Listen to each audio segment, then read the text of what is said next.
Bonjour. Je voulais juste mentionner que quand on se demande, tu sais, c'est-tu valide cette démarche-là de passer par l'imaginaire puis le pays des licornes pour comprendre des choses aussi sérieuses que l'histoire de la civilisation puis la toponymie.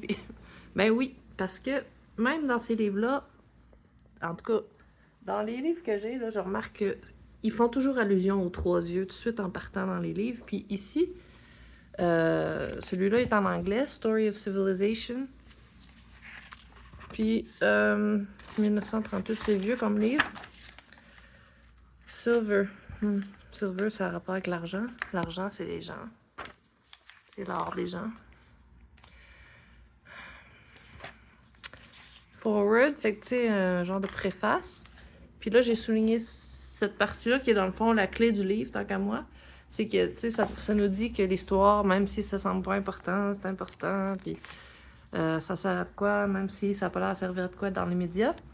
Puis ils disent un petit peu que ben, c'est dommage parce que on peut pas faire de voyage dans le temps pour vraiment parcourir l'histoire. Mais en réalité, oui, on peut parce que si on n'a pas les moyens d'aller visiter les pays en personne, avec nos deux yeux.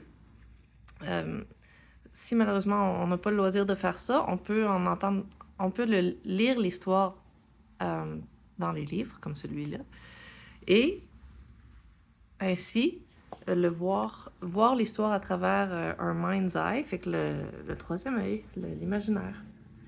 Fait que si dans un livre aussi sérieux que Story of Civilization, puis, je veux dire, j'en ai d'autres, là, puis il me semble qu'il y a toujours des allusions aux trois yeux dans tout. C'est comme si tout le monde le sait, mais personne ne le dit directement. Mais je l'avais lu aussi, je pense, non, dans un autre en anglais. En tout cas, il en parle dans les livres d'histoire tout de suite en partant, puis c'est ça que je voulais mentionner. Fait que c'est un peu pour valider le fait que cette démarche-là, ben, c'est la bonne. Bye!